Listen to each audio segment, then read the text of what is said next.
warahmatullahi wabarakatuh. Perkenalkan, saya Reka Novianti. Saya Adlina Yoga Permata. Dan saya Desi Pujasi. Kami dari kelompok 2 akan mempresentasikan tentang konsolidasi dengan akuisisi melebihi nilai tercatat ekuitas. Sebelum masuk ke materi, kami akan menjelaskan tentang judul materi konsolidasi dengan akuisisi melebihi nilai tercatat ekuitas.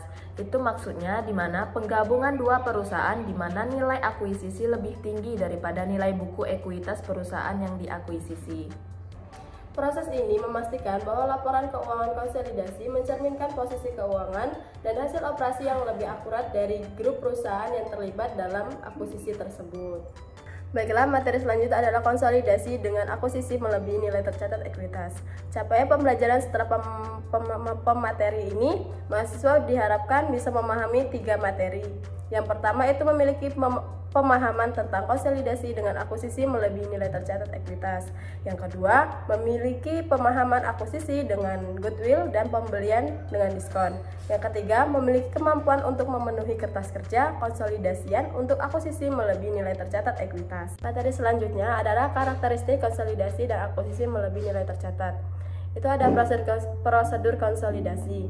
Nah, dalam prosedur konsolidasi, faktor yang mempengaruhi proses penilaian kelayakan bisnis saat proses kombinasi bisnis antara lain prospek bisnis perusahaan yang akan diakuisisi, terutama dalam menciptakan penghasilan tambahan bagi perusahaan mengakuisisi.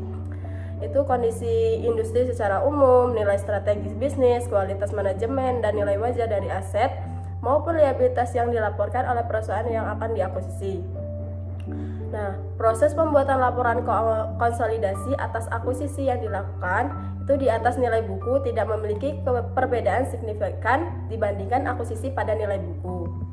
Diferensial berdasarkan PSAK 22 kombinasi bisnis. Diferensial harus dialokasikan pada aset teridentifikasi yang diperoleh atau liabilitas yang diambil alih yang dianggap menyebabkan nilai wajar dan entitas anak yang dikonsolidasikan melebihi nilai bukunya atau dialokasikan sebagai goodwill. Jika teman-teman nanti bisa lihat gambar di samping saya, itu ilustrasi diferensial pada akuisisi sebuah ekuitas. Untuk mencari diferensial, itu selisih konsolidasi nilai wajar sama nilai buku aset neto. Itu baru dapat diferensial. Maju diferensial itu dialokasikan menjadi goodwill dan nilai aset teridentifikasi. Untuk mencari nilai aset neto itu dari nilai investasi dikurang dengan goodwill, baru mendapatkan nilai wajar aset neto. Nah, di sini ada contoh akuisisi dengan kepemilikan penuh. Yang pertama itu ada konsolidasi sesaat setelah akuisisi. Contohnya itu ada PT Nusantara membeli seluruh saham PT Andalas seharga 1,5 miliar. Nah, di sini yang diketahuinya itu ada nilai buku dari seluruh aset neto PT Andalas adalah 1,2 miliar. Nah, sehingga terdapat diferensial dari akuisisi sebesar 300 juta rupiah yang dialokasikan kepada goodwill sebesar 100 juta dan aset teridentifikasi lainnya sebesar 200 juta. Nah, di sini ada skema akuisisi PT Andalas oleh PT Nusantara, di mana konsiderasi nilai wajar itu sebesar 1,5 dikurangi dengan nilai buku aset sebesar 1,2 yang sudah diketahui seperti contoh tadi. Nah, yaitu menghasilkan nilai diferensial sebesar 300 juta, di mana nilai diferensial 300 juta ini dialokasikan menjadi goodwill sebesar 100 juta dan nilai aset teridentifikasi sebesar 200 juta. Nah, di mana nilai wajar aset neto itu dihasilkan dari konsiderasi nilai wajar dikurangi dengan goodwill sebesar 1,5 miliar dikurangi dengan 100 juta rupiah, yaitu 1,4 miliar yang dimana itulah nilai wajar aset neto tadi. Nah, di sini ada laporan posisi keuangan PT Nusantara dan PT Andalas per 1 Januari 2020. Nah, bisa dilihat sendiri sama teman-teman atau dibaca sendiri. Nah, tadi kan sudah dijelaskan oleh teman saya bahwa PT Nusantara membeli seluruh saham PT Andalas seharga 1.500.000.000. Nah, PT Nusantara akan mencatat transaksi akuisisi PT Andalas pada bukunya, yaitu investasi pada PT Andalas tadi kan senilai 1.500.000.000 kan, maka ditaruh di kredit. Untuk kas yang dikeluarkan juga 1.500.000.000. Baiklah, selanjutnya saya akan menjelaskan tentang perhitungan jurnal eliminasi. Sebelum menjelaskan perhitungannya, kita terlebih dahulu harus mengetahui berapa jumlah saham biasa dan berapa jumlah saldo laba.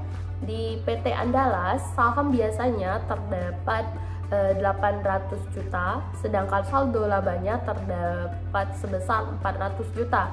Nah, dari 800 juta ditambah 400 juta tadi, maka menghasilkan total investasi atau saldo awalnya senilai 1.200.000.000.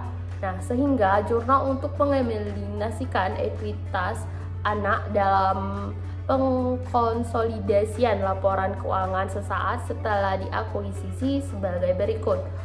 Untuk saham biasa PT Andalas tadi 800 juta di debit, terus saham saldo labanya juga di debit senilai 400 juta.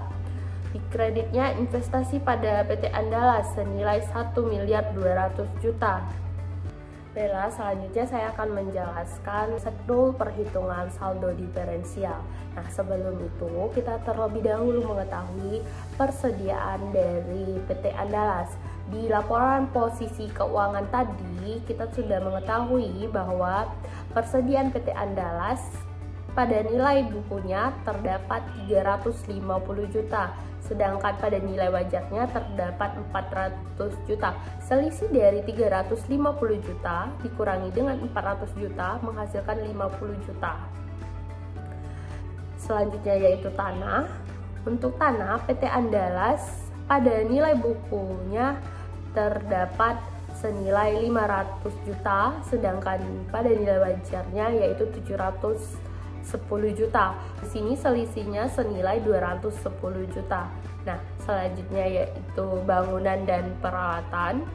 PT Andalas pada laporan posisinya tadi bangunan dan peralatan senilai 400 juta, dan untuk nilai wajarnya terdapat 240 juta. Selisihnya tersebut menghasilkan minus 60 juta. Dan untuk goodwill-nya tadi sudah dijelaskan oleh teman saya, yaitu goodwill-nya 100 juta. Nah, maka hasil dari persediaan ditambah tanah, ditambah bangunan dan peralatan, terus ditambah goodwill menghasilkan saldo awal yaitu 50 juta ditambah dengan 210 juta ditambah dengan minus 60 juta terus ditambah dengan goodwill tadi 100 juta menghasilkan 300 juta yaitu saldo awal. Nah, untuk pencatatan jurnal eliminasi yang harus dibuat oleh amortisasi diferensial adalah persediaan senilai 50 juta di debit, terus tanah senilai 210 juta di debit, goodwill senilai 100 juta di debit, dan investasi pada PT Andalas senilai 300 juta di kredit, dan bangunan dan peralatan senilai minus 60 juta di kredit.